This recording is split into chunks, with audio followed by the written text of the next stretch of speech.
ውድ የሚዲያችን ቤተሰቦች በዛሬው የአንጸባራቂ ኮከብ ገጻችን 140 ዓመታትን ወደኋላ ተጉዘን በጥልቅ ሐሳቢነቱ በዘርፈ ብዙ ዕውቀቱ በአነጋገር ድፍረቱ እንዲሁም ከዘመኑ ቀድሞ እንደነቃ የሚነገርለት ደራሲ ሐኪምና የምጣኔ ሀብት ባለሙያ የነበረው ገብረሕይወት ባይከዳኝ ግለ ታሪኩንና ስራዎቹን በሁለት ክፍሎች ለመቃኘት ወደድን።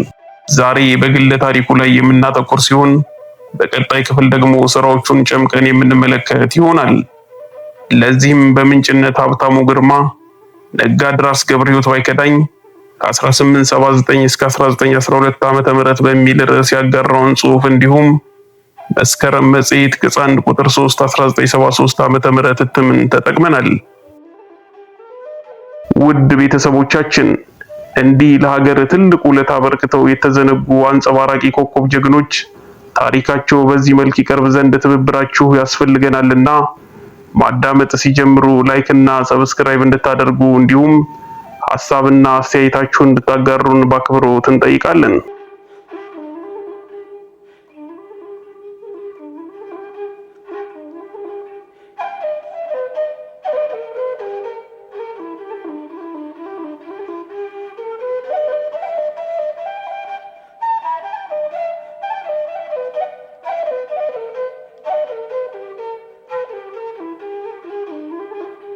ደራሲ ሐኪምና የምጣኔ ሀብት ባለሙያ ነጋድራስ ገብረሕይወት ባይከዳኝ የተወለደው ከዛሬ 140 ዓመታት በፊት ሐምሌ 24 ቀን 1878 ዓ.ም ከእናቱ ከወይዘሮ ህልፋ ወልደ ስላሴ እንዲሁም ከአባቱ ከሻቃ ባይከዳኝ በታሪካዊቷ አዳዋ አውራጃ ልዩ ስሙ ዘንጓይ በተባለ መንደር ነበር።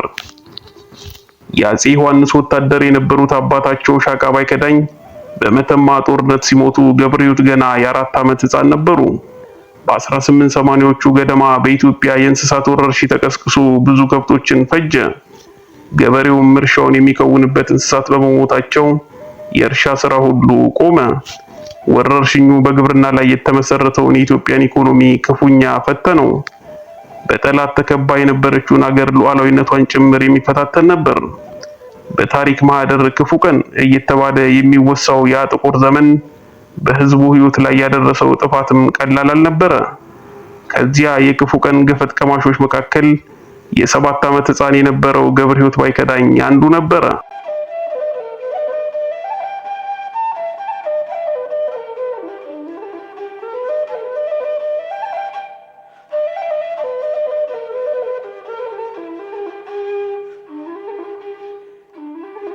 ገብረሕይወት ገና በለጋ እድሜው በክፉ ቀን ጦስ ስደት ዕጣ ፈንታው ሆነና የትውልድ መንደሩን ለቆ ከሁለት ጓደኞቹ ጋር ወደ ኤርትራ ምድር ተጓዘ። መዳረሻውንም በቀይ ባህር ዳርቻ ከተንጣለለችው የምጽዋ ከተማ አደረገ። ለምጽዋ ከተማ እንግዳ የሆኑት ገብረሕይወትና ሁለቱ ጓደኞቹ ከመሃል ከተማ ርቀው በመሄድ ከቀይ ባህር ዳርቻ ደረሱ። በዙሪያቸው የሚያዩት ሁሉ ለእነርሱ አዲስ የነበረ ቢሆንም ከባህሩ ዳርቻ የቆመው አንድ ግዙፍ ነገር ይበልጥ ትኩረታቸውን ሳበው። በእርግጥም ይህ ግዙፍ አካል የጀርመን ዕቃ ጫኝ መርከብ ነበር። የመርከቡ ሰራተኞች በአካባቢው አልነበሩምና ሶስቱ ታዳጊዎች ድንገት ከመርከቡ ዘልቀው ገቡ። ከቆይታ በኋላ ካፒቴኑ ወደ መርከቡ እንደደረሰ ከእይታው የገቡት ሁለቱን ታዳጊዎች እንዲወጡ አድርጎ መጓዝ ጀመረ። መዳረሻው ከነበረው ጀርመን ሀገር ሃምቡርግ ከተባለው የወደብ ከተማ እስኪደርስ መርከቡ ውስጥ የቀረ አንድ ታዳጊ እንደሚገኝ አላስተዋለም ነበር። ካፒቴኑ በሆነው ግራ ቢጋባም ለማመን የሚያስቸግረውን እውነት አምኖ ከመቀበል ውጪ ምንም አማራጭ አልነበረውም። ስለ ልጁ ቀጣይ ዕጣ ፈንታ ሲያሰላስል አንድ ሐሳብ ይመጣለትና ሚስተር ሶርኒ ለተባሉ በቅርብ የሚያውቃቸው ኦስትሪያዊ ባለጸጋ በማደጎ ያስረክባቸዋል። ሚስተር ሶርኒም አዎንታዊ ምላሽ በመስጠት ሕፃኑን ተቀብለው ቤተኛ አደረጉት። አሁን ገብረሕይወት የሶርኒ ቤተሰብ አባል መሆን ጀመረ። የሶርኒ ቤተሰብ የመጀመሪያው ጉዳይ የነበረው ሕፃን ገብረሕይወትን ጀርመንኛ ቋንቋ ማስተማር ነበር። ቋንቋውንም ለምዶ መደበኛ ትምህርቱን ለመከታተል በቃ። ገብረሕይወት የመጀመሪያና ሁለተኛ ደረጃ ትምህርቱን የተከታተለው በኦስትሪያ ሲሆን የከፍተኛ ትምህርቱን ደግሞ በጀርመን ሀገር ነበር። ከበርሊን ዩኒቨርሲቲ የሕክምና ዶክትሬት ዲግሪውን ተቀብሎ የመጀመሪያው ኢትዮጵያዊ ሐኪም ከሆኑት ከዶክተር ወርቅነህ ቀጥሎ የተገኘ ኢትዮጵያዊ ሐኪም ለመሆን በቃ። ከሕክምና ውጪም ፖለቲካና ኢኮኖሚክስንም አጠና።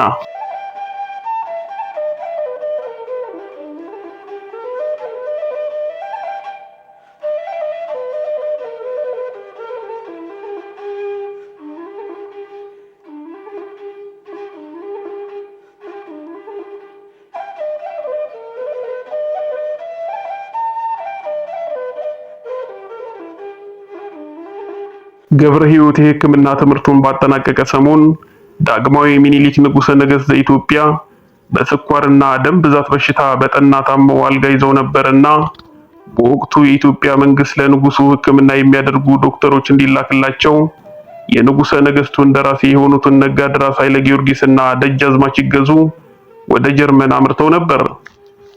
የጀርመን መንግስትም ለእርዳታው ፈጣን ምላሽ በመስጠት ስቴን ኩለር እና ዝንቲግራፍ የተባሉ ጀርመናዊ ዶክተሮችን እንዲሁም ገብረ ሕይወትን ጨምሮ ወደ ኢትዮጵያ ላከ።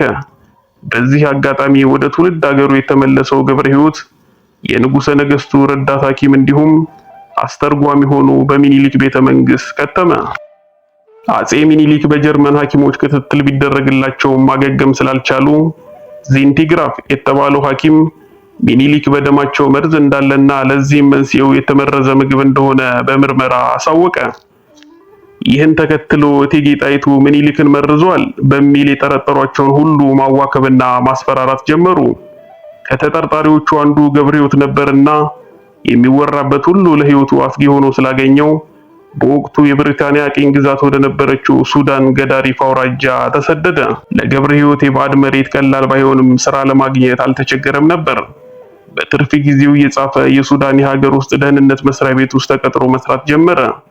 እዚያው ስደት ሳለ አጤ ሚኒሊክና ኢትዮጵያ የተሰኘው መጽሐፉን ለመጻፍ በቃ። ታኅሳስ 3 ቀን 1906 ዓ.ም ዳግማዊ አጼ ሚኒሊክ ንጉሠ ነገሥት ዘኢትዮጵያ ከዚህ ዓለም በሞት ሲለዩ የእቴጌ ጣይቱም ተጽዕኖ ፈጣሪነት ከሚኒሊክ ሞት ጋር አብሮ ስለከሰመ ገብረ ሕይወት ወደ ሀገሩ ለመመለስ ቻለ። በዚያን ጊዜ ራስ ተፈሪና ሌሎች ተራማጅ አስተሳሰብ የነበራቸው ሰዎች ዘመናዊ የመንግስት አስተዳደር ለመዘርጋት ሲዘጋጁ ነበርና ለዚህም ያገለግላሉ ያሏቸው ኢትዮጵያዊ ምሁራንን ማደን ጀመሩ። ገብረ ሕይወትም ጥሪ ቀርቦለት ሳያቅማማ ወደ ኢትዮጵያ ተመልሶ በልጅ ኢያሱ አስተዳደር የቤተ መንግስት ግምጃ ቤት ሹም በመሆን ሰርቷል። ልጅ ኢያሱ ከንግስና ወንበራቸው መነሳታቸውን ተከትሎ በ1910 ዓመተ ምህረት በወቅቱ አጠራር የፍራንኮ ኢትዮጵያ ምድር ባቡር የዛሬው የኢትዮ ጅቡቲ ምድር ባቡር ድርጅት የድሬዳዋ ነጋድራስ ተብሎ ተሾመ። ገብረ ሕይወት በዚህ ኃላፊነቱ የጉምሩክ አስተዳደር የተሻለ አሰራር እንዲይዝ በማድረግ ረገድ ስኬታማ ስራ እንደሰራ ራስ ምሩ ኃይለ ሥላሴ ካየሁትና ከማስታውሰው በተሰኘው መጽሐፋቸው ላይ ያስፍረዋል።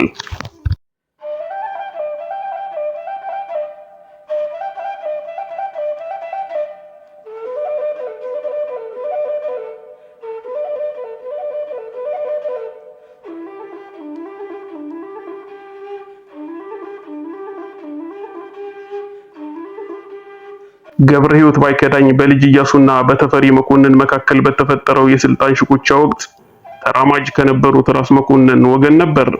የስልጣን ሽኩቻው በተፈሪ መኮንን አሸናፊነት ተጠናቆ ልጅ ኢያሱ ከስልጣን ተነስተው በምትካቸው ንግስት ዘውዲቱ ዙፋኑን ለመረከብ በዓለ ሲመታቸውን ሲደገስ ዝግጅቱን ካስተባበሩት መካከል ገብረ ሕይወት ባይከዳኝ አንዱ ነበሩ።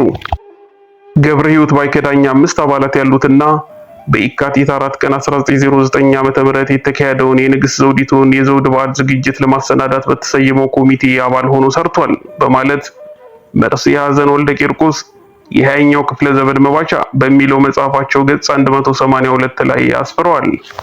ገብረ ሕይወት ገና በለጋ ዕድሜው በተፈጠረ አጋጣሚ ከአፍ መፍቻ ቋንቋው ርቆ ነበርና ከረጅም ዓመታት የጀርመን ስደቱ ወደ ሀገሩ እንደተመለሰ መምህር ተመድቦለት አማርኛን ለመማር ቻለ። ቋንቋውንም ለመልመድ የፈጀበት 7 ወራት ብቻ ሲሆን አማርኛንም ሊራቀቅበት ችሏል። በእርግጥም ሁለቱን ለህትመት የበቁ የገብረ ሕይወት መጽሐፍት አጤ ሚኒሊክና ኢትዮጵያ እንዲሁም መንግስትና የህዝብ አስተዳደርን ስንመለከት የመጠቀ የአማርኛ ቋንቋ ችሎታ እንደነበረው ይመሰክራሉ። በስራዎቹ ጥናት ያደረጉ ምሁራንም በዚህ ይስማማሉ። የሥነ ጽሑፍ ምሁሩ ዶክተር አምሳሉ አክሊሉ ስለ ገብረ ሕይወት የቋንቋ ብቃት የሚከተለውን ብለው ነበር። ጽሑፎቻቸው ላይ ምናልባትም እኚህ ሰው ከመሞታቸው አስቀድሞ ረዘም ያለ ዕድሜ ቢኖራቸው ኖሮ በአማርኛ ስነ ጽሑፍ በኩል ከጠለቀ አስተሳሰብ ጋር ከፍ ያለ አስተዋጽኦ ማድረግ መቻላቸው የማይካድ ነው በማለት ገብረ ሕይወት ሱዳን በስደት ይኖር በነበረ ጊዜ በጻፈው አጤ ሚኒሊክና ኢትዮጵያ መጽሐፉ የአጼ ሚኒሊክን አስተዳደር የቃኘበት ሲሆን ተራማጅ አስተሳሰቡንም ያንጸባረቀበት መጽሐፍ ነው። በዚህ ስራው የመኳንንቱና መሳፍንቱ ከልክ ያለፈ አጎብዳጅነትን የተቸበት ሲሆን ከዘመኑ ሹማምንት ጋርም ክፉኛ እንዳቃቃረው ይነገራል። ጥልቅ የሆነ እሳቤና መሳጭ አቀራረብ መለያው የሆነው ሌላኛው የገብረ ሕይወት ስራ መንግስትና የህዝብ አስተዳደር ሲሆን በ16 ምዕራፎችና በ192 ገጾች የተዋቀረ ነው። መጽሐፉ በመንግስት ምንነትና አስፈላጊነት፣ በእውቀት ምንነትና አስፈላጊነት፣ በኢኮኖሚያዊ ጉዳዮች እንዲሁም የወቅቱ የኢትዮጵያ ማህበረ ፖለቲካ ምን እንደሚመስል የሚያስቃኝ ነው። ይህ መጽሐፍ ለብዙ ችግሮች መፍትሄ የሚሆንና እጅግ የበዛ ፋይዳ ያላቸው የምጣኔ ሀብት ጽንሰ ሐሳቦችን ያካተተ መሆኑን ምሁራን ይስማማሉ። መንግስትና የህዝብ አስተዳደር በመጀመሪያ ምዕራፎቹ የሰው ልጅ ተፈጥሮን በቁጥጥር ስር መዋል እንደሚችል፣ የዓለም ህዝቦች የሀብት ደረጃቸው እንዲራራቅ ያደረገው ጦርነት እንደሆነ፣ ጦርነት ያልነቃና ያልሰለጠነ ማህበረሰብ መገለጫ እንደሆነ ያብራራል። የኢትዮጵያ ህዝብም ከፍ ወዳለ ደረጃ እንዳይደርስ ያደረገው ጦርነት ነው ሲል ይሞግታል።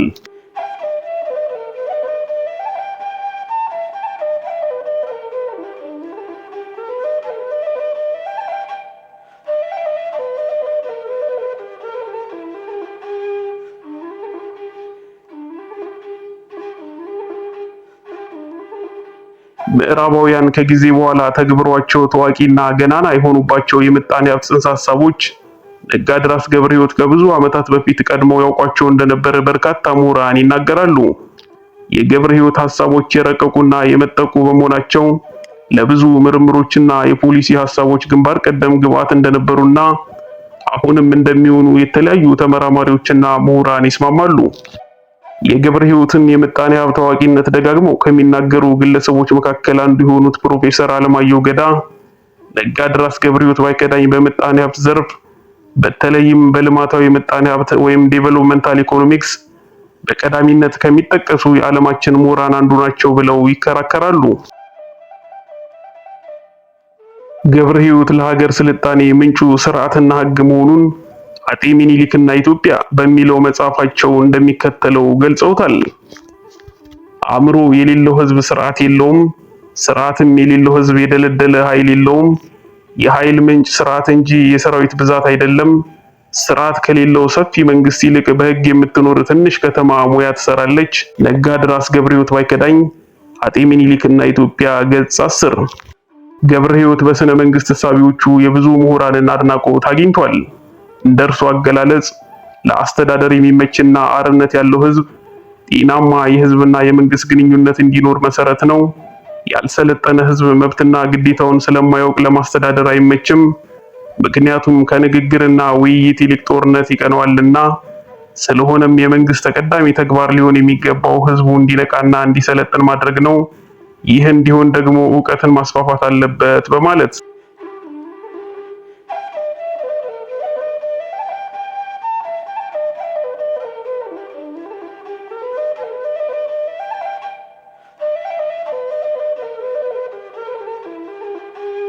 ገብረ ሕይወት አጤ ሚኒሊክና ኢትዮጵያ እንዲሁም መንግስትና የህዝብ አስተዳደር በተሰኙት መጽሐፎቻቸው እንኳን ያን ጊዜ ዛሬም ቢሆን ከምሁሮቻችን የማንጠብቀው ደግነትና የጠለቀ ብስለት የተሞላበት ትንተና በቀላል ቋንቋ ለሀገራቸውና ለህዝባቸው የሚመኙትን የእድገት ሐሳቦች ያሰፈሩ ቁንጮ ምሁር ናቸው። እሱን በቅርብ ከሚያውቁት መካከል አንዱ ራስ እምሩ ኃይለ ሥላሴ ካየሁትና ከማስታውሰው በተሰኘው ተወዳጅ መጽሐፋቸው እንዲህ ብለዋል። ነጋድራስ ገብረ ሕይወት የተማረና በጣም ያስተዋለ እንዲሁም ብርቱ ሰው ነበር። ያን ጊዜ ኢትዮጵያ እንደርሱ ያለ 10 የሚሞላ ሰው አልነበራትም በማለት ጳውሎስ መናመኖ ደግሞ መንግስትና የህዝብ አስተዳደር በተሰኘው መጽሐፍ መቅድም ስር ስለ ቅርብ ጓደኛው ገብረ ሕይወት ባይከዳኝ ሲገልጽ ነጋድራስ ገብረ ሕይወት በትምህርቱና በእውቀቱ በጣም የተመሰገነ ነበር። በታዘዘውም ስራ ላይ በጣም ትጉህ እንደነበር ጌታዬ ልዑልነቱ ያውቁታል። ነገር ግን በሰው ላይ ሞትን የሚያህል ዕዳ አለና ሰው ሁሉ ያሰበውን ለመፈጸም ባለመቻሉ እጅግ ያሳዝናል። ደግሞም እውቀት የሚሉት ሀብት ለማንም ሰው ማውረስ የማይቻል ስለመሆኑ የነጋድራስ ገብረ ሕይወት እውቀት በከንቱ መቅረቱ ለወዳጆቹ በጣም ያሳዝናል። ገብረ ሕይወት ሲሞት ገና 31 ዓመቱ ነበር። እስከ 50 እና 60 ዓመት ቆይቶ ቢሆን ሐሳቡ የተደላደልና እውቀቱ እየሰፋ ለመንግስቱና ለህዝቡ የሚጠቅም ብዙ ስራ ይሰራ ነበር። ነገር ግን ከላይ እንደተናገርኩት በሰው ላይ ሞት የሚያህል ዕዳ አለና በልጅነቱ እንዲህ ለመሆን ደረሰ በማለት ገልጸው ነበር። በገብረ ሕይወት መጽሐፍት ውስጥ ከሰፈሩትና በህዝብ ዘንድ ከተወደዱለት አባባሎች መካከል ሰው ከትልቅ ወይንም ከትንሽ ቢወለድ ራሱን ለትልቅ ስራ መውለድ አለበት፣ እንዲሁም ሃይማኖት የግል ሀገር የጋራ የሚሉት ይጠቀሳሉ።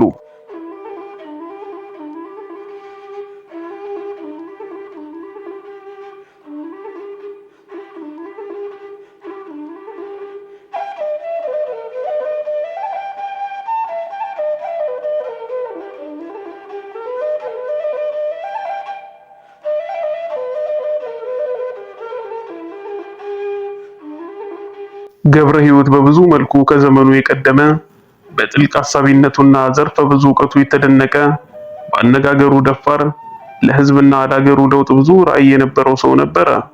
ስለ ገብረ ሕይወት ባይከዳኝ ስራዎች ይህ ትውልድ እንዲያውቅ ያደረጉ ኢትዮጵያዊ ምሁራን በእጅጉ ሊወደሱ ይገባል። ትልቁን ድርሻ የሚወስደው ግን የገብረ ሕይወት የልብ ጓደኛ የነበረው ጳውሎስ መናምኖ ነው። ይህ ሰው ገብረ ሕይወት በሕይወት ሳለ በተለያዩ ጊዜያት የጻፋቸውና ተበታትነው የነበሩ ረቂቆችን በማሰባሰብ መንግስትና የህዝብ አስተዳደር በሚል ርዕስ በ1916 ዓ.ም በመጽሐፍ መልክ አሳትሞ ለህዝብ እንዲደርስ አድርጓል። ፕሮፌሰር ታምራት አማኑኤል ስለ ኢትዮጵያ ደራሲያን በተሰኘው ስራቸው፣ ፕሮፌሰር ባህሩ ዘውዴ ፓዮኒርስ ኦፍ ቼንጅ ኢን ኢትዮጵያ በሚለው መጽሐፋቸው፣ ሪቻርድ ግሪንፊልድ የተባሉ የኢትዮጵያ ታሪክ ተመራማሪ ኢትዮጵያ የኒው ፖለቲካል ሂስትሪ በሚለው የታሪክ መጽሐፋቸው ስለ ገብረ ሕይወት ባይከዳኝ ስራና ግለ ታሪክ ጽፈዋል። ዶክተር አለማየሁ ገዳ የገብረ ሕይወት የኢኮኖሚ እሳቤዎችን ከዘመናዊ የምጣኔ ሀብት ቲዎሪዎች ጋር ለማዋሃድ ጥረት አድርገዋል። በገብረ ሕይወት የምጣኔ ሀብት አስተሳሰቦች ላይ የሚያተኩር መጽሐፍም አዘጋጅተዋል።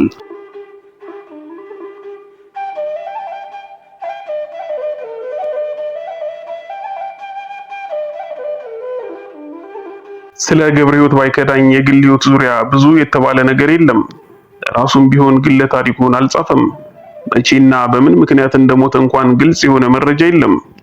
የኢትዮጵያ ብሔራዊ መዛግብትና ቤተ መጻሕፍት ኤጀንሲ የኢትዮጵያ ደራሲያንን አጭር ሕይወት ታሪክ በሚያስቃኘው አጭር መጽሐፉ ላይ ገብረ ሕይወት በ33 ዓመቱ በታሪክ የሄዳር በሽታ በመባል በሚታወቀው ወረርሽኝ ተለክፎ እንደሞተ ይጠቅሳል።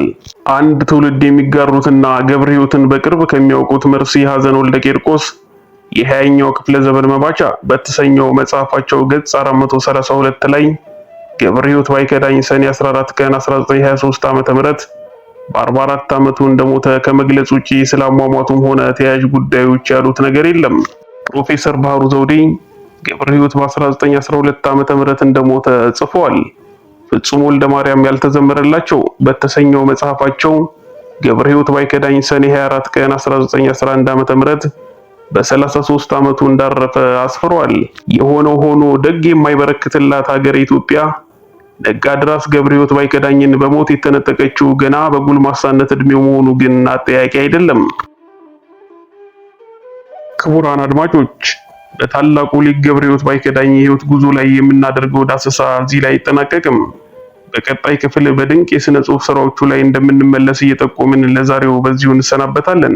በምንጭነት ሀብታሙ ግርማ ነጋድራስ ገብረ ሕይወት ባይከዳኝ ከ1879 እስከ 1912 ዓ.ም በሚል ርዕስ ያጋራውን ጽሑፍ እንዲሁም መስከረም መጽሔት ቅጽ 1 ቁጥር 3 1973 ዓ.ም እትምን ተጠቅመናል።